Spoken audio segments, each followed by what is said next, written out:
Hello, everyone, and welcome to the next interview conducted as part of EngagEU project. This project is carried out by EUROPEUM Institute for European Policy and with the support of the European Parliament.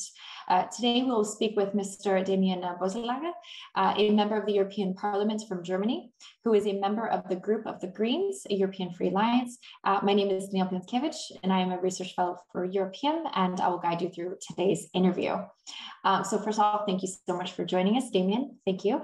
And could you briefly describe why the Conference on the Future of Europe is important? What are the outcomes of the conference, and what do you think the real impact will be?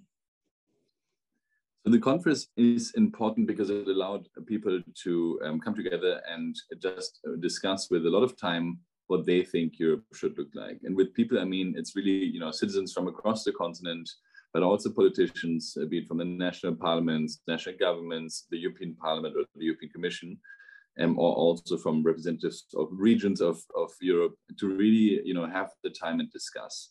And I found it a hugely interesting and important process because if you discuss, you get away a bit from, these original political inclinations of saying, oh, Europe is dumb, or I want less Europe, or I want more Europe. I mean, and you actually talk about topics and issues that people have on a daily basis. And then you come to solutions. And I mean, for me, the most important outcome of the Conference on the Future of Europe is still that we, the citizens, would really like to have a more democratic and more functioning European Union. So one that is actually able to act on the biggest challenges of our time. And I think that's a very positive outcome. You were just talking about issues and the topics that were on the agenda. So how has the global crisis of the last decade in regards to financial, migration, pandemic, climate, and now also inflation changed the relationship between national member states and the EU? And does Europe need more integration, or could you even argue potentially less? I'd love to get your thoughts on that. So I think what all these points that you mentioned have in common is that they are cross-border. Yeah? So what we realize is actually we need some form of cross-border cooperation. So I think if you understand that this is the first most important point, there is no way that you can deal with the crisis of our time if you just do it from one country or like from one country's perspective. I think this is just, it's a super simple truth, but like the pandemic doesn't care about your national borders. The climate change doesn't care, globalization and the movement of jobs to different areas or regions, I mean, there's so many points where it really doesn't make sense to think about solutions just on the national level.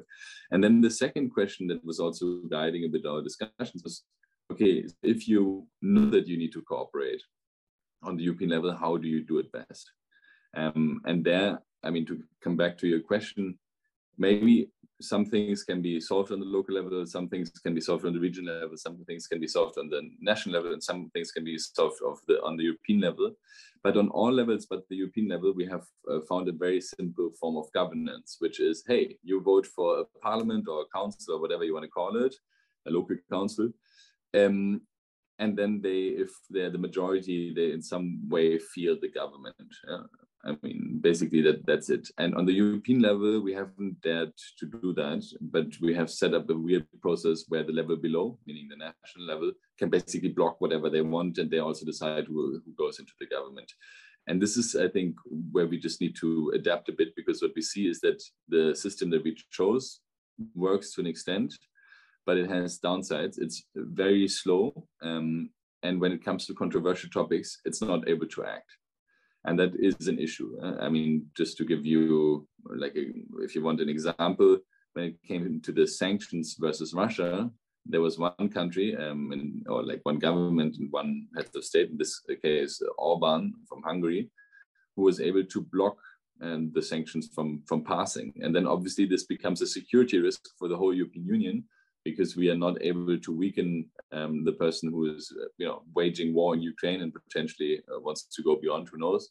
And so that becomes an issue. So very shortly and simply put, what we need is some form of a simple and functioning process on the European level on how to take decisions. And I think the easiest that we can look at is the parliamentary democracy that we have in so many member states functioning quite well. So I would just say we need to get there, and that's for me the most important outcome of the conference. And so I think the crisis have just shown that we need to get there.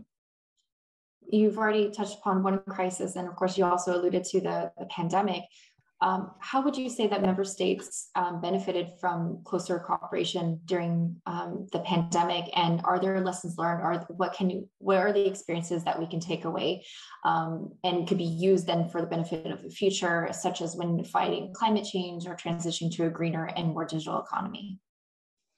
So the pandemic had, different implications. The first one was direct health implication, and then following that there was a social and economic implications. Yeah? So I think when you look at the direct health implications, we didn't really do so well across Europe from like in the first moments, because we closed borders, we tried to stop it by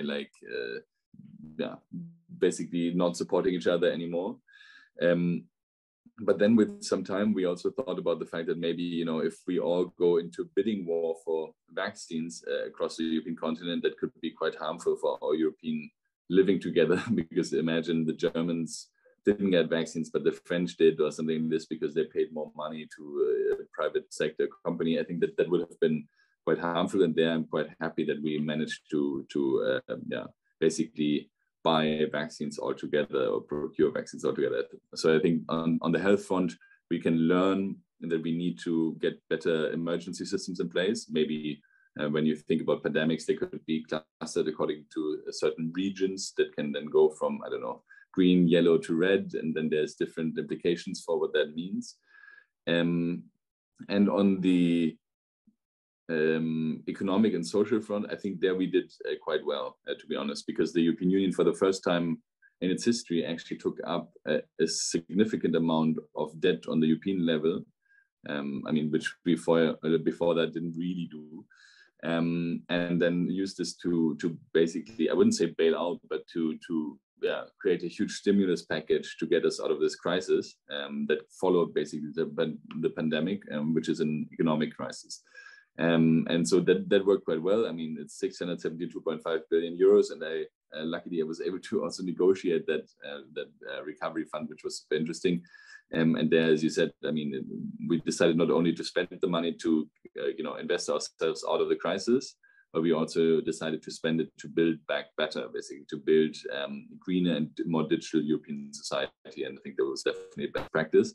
This is also why currently I'm proposing here in the European Parliament that we, and to the European Commission, basically our government, that we think about a new investment program in a similar range, just because we can now see that the economic downturn caused by Russia's war in Ukraine will hit us quite severely. Yeah?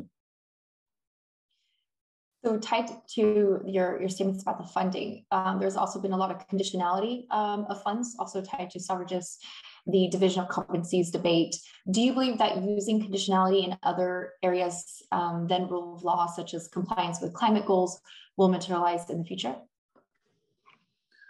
I think so. If you want, a European program is in its inception already,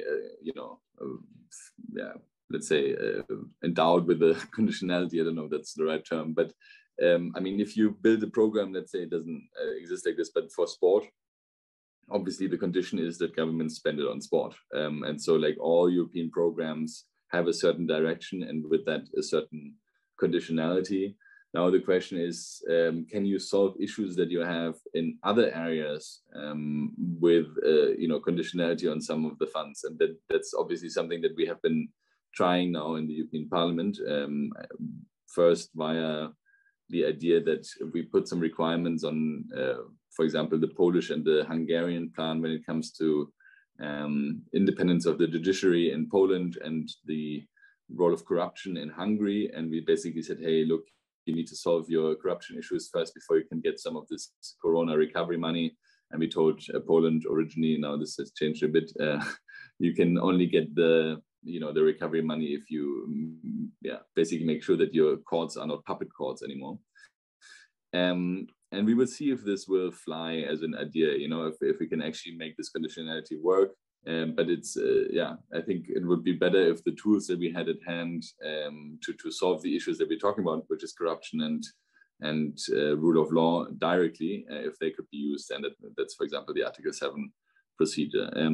Nevertheless, until that's possible, I think we will try to use all means at our disposal, including setting up a new rule of law conditionality mechanism, which basically allows us to cut funds to countries which destroy their own justice system, if you like. Always showing that the EU is adapting and changing as always.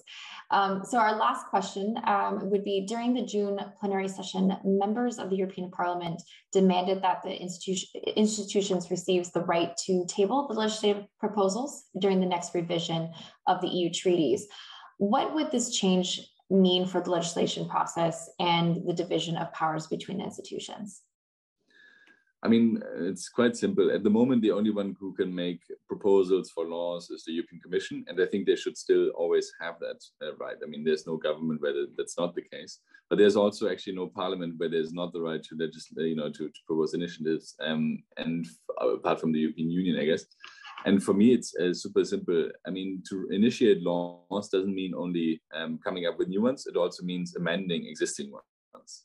And we always have to wait for like 5-10 years until the European Commission decides that the law is outdated before we can change it. And I think it would be super healthy if we could have the power to look at the law and say, look, I think there's a majority of people here in this House who don't like a certain provision, or who think that the provision doesn't make sense. Let's just initiate a law on this, Or another example is, I believe there's currently not enough regulation to enable but also regulate remote work across borders in the European Union.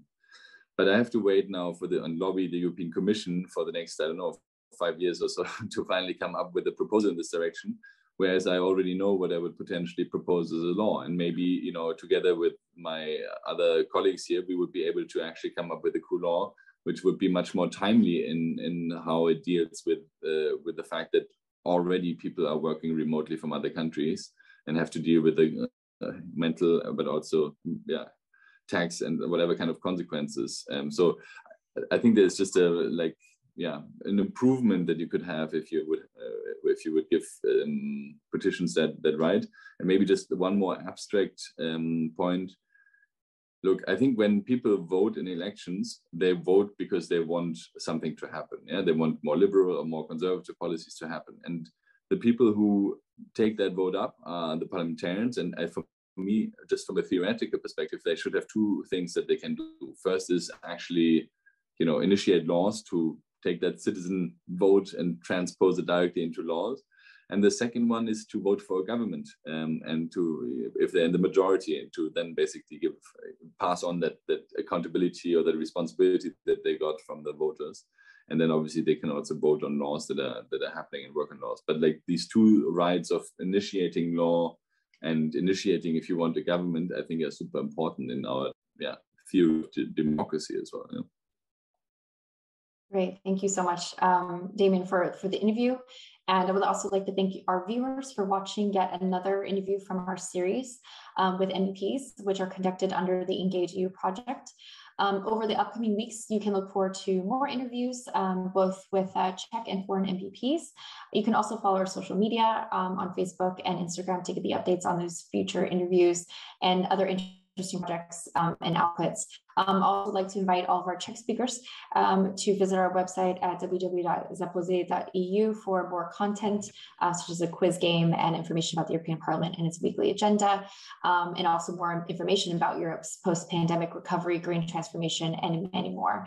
So thank you so much for joining us, and we look forward to seeing you next time. So thank you, Damian. Thank you.